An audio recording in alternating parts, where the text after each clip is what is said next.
Hi and welcome to MSc. In this video we're going to be looking at the graphs related to the gas laws. So the three gas laws that we'll be looking at here are Boyle's law, Charles' law, and Gay-Lussac's law. The formulas are given here for you. I have a video about deriving these formulas, and if you want to check that one out, I fully encourage you to do that as well. What we're looking at here is what these graphs would look like in terms of graphing these variables. So if we looked at Boyle's law, well, we know that pressure is inversely proportional to volume, or as volume gets large, pressure will get small, and vice versa. So if I were to graph this as a graph of pressure versus volume, well, what that would create, it would look like a y equals 1 over x graph, and you can see that shape that it has here. So graphically, this will look like a reciprocal function, and I'll try to freehand this curve here. Looks maybe something like that. Okay?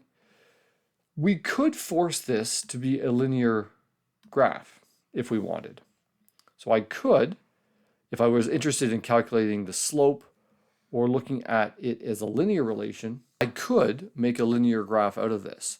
And what I would have to do there is graph pressure along the y-axis, just like I did before. But now instead of volume on the x-axis, that's going to give me that reciprocal function, I could graph 1 over volume. And what that would do would generate a linear graph. Moving over to Charles' law, well, here we know that temperature is directly proportional to volume. And so if I were to plot volume on the y-axis and temperature on the x-axis, I would perhaps unsurprisingly produce a straight line graph. Okay? And the value here is absolute zero, right? Where we assume that this is in Kelvin, and the temperature here for these formulas, of course, has to be in Kelvin. It can't be in degrees Celsius when you use the formulas. Otherwise, you have zeros and negatives that will mess up your calculations. And at 0 Kelvin, there's no particle motion. Of course, for ideal gases, we assume that their volume is negligible, so we'll have a value here that is essentially 0 for the volume. A similar situation can be done here for the Gay-Lussac law, because again, we know that temperature is proportional to pressure. When one is high, the other is high. So just like before, if I plot pressure here and temperature along the x-axis, again in Kelvin, so this too will produce a straight line graph.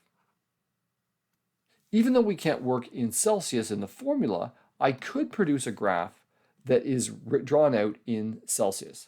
So I'll show you that here for Charles' law. The same thing is analogous then for the Gay-Lussac law. So if I had a graph that looked like this, again, volume in this case here along the y-axis. For the Gay-Lussac law version, it would be pressure. And here I'm going to have temperature, but now I'm going to graph it in degrees Celsius. So notice we have negative degrees that are possible.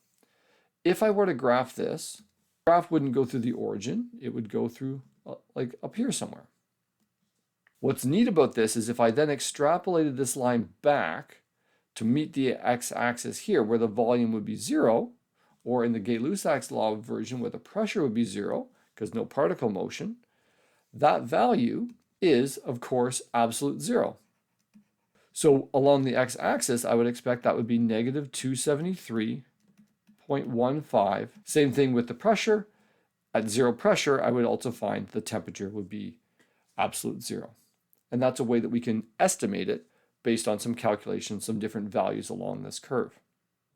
So an additional piece that we should consider while we're looking at these graphs is the fact that these three laws, and here are the graphs I just drew out, the moles are constant for all of them. But in Boyle's law, the temperature is constant, whereas Charles' law, it's the pressure, and then for the Gay-Lussac law, it's the volume.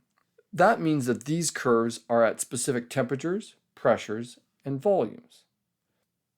So then the question becomes, well, how would this change? If this was at, let's say, 300 Kelvin, what would this then look like if it was at 100 Kelvin? Well, what would happen here is we would have a curve that would look still like the reciprocal, but with a different dilation. So it might look something like this. Whereas if it was a higher temperature, it would look more like this and be out further from the axis. And if it was at higher temperatures still, that would continue as an outward pattern. These are all still those reciprocal functions. And so what we see here is that we have an increasing temperature along this line as we go out from the axis. These lines all have increasing temperature. So if we were given two of these curves, we would know that the one that is steeper, closer to the axis, is at a lower temperature. And that kind of makes sense. If we picture a vertical line where pressure can change but the volume can't, I know that if I have a lower temperature, I will have less pressure because the particles aren't moving as fast and are not able to hit the sides of the container with the same force, resulting in less pressure. And the opposite's true then for higher temperatures. Moving over to Charles' law and Gay-Lussac's law, we have similar effects and graphs that we can create. These are a little bit easier for me to draw out. So we can also picture what's going on here. If we have a higher pressure, so if this was at 150 kPa, what would that look like if we were to do this again at 300 kPa, for example? Well, if I had a constant temperature, if we picture a constant temperature for a moment, if I had a smaller volume, but the same temperature, the pressure would go up.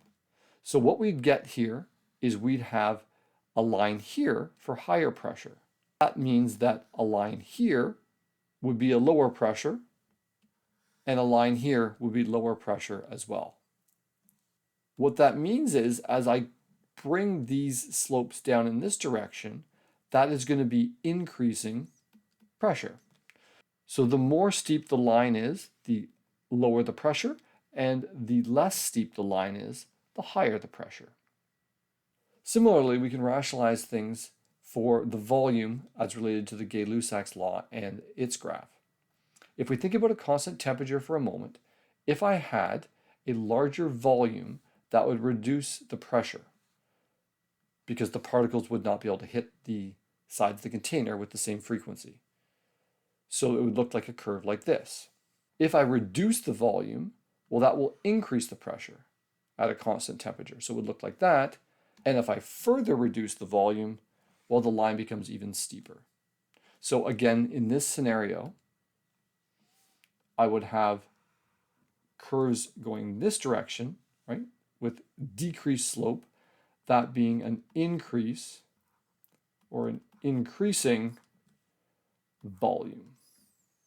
One final piece to identify is that these curves that I've drawn all have constant temperature. So each of these curves that I've drawn here are all isotherms, or we say that they're isothermal lines, because they all have constant temperature. Anywhere along this red line has a higher temperature, but it's constant compared to this green one and the blue and the black, respectively. Along here, each of these lines are constant pressure. Well, constant pressure is referred to as isobaric. So these are isobaric lines or isobaric lines, you might hear it pronounced. Then over here, we have constant volume lines, and these are called isovolumetric. I hope this brief run through of graphs as they relate to the gas laws has been helpful. If it has, please consider liking the video and subscribing to the station. And as always, thank you so much for listening and watching.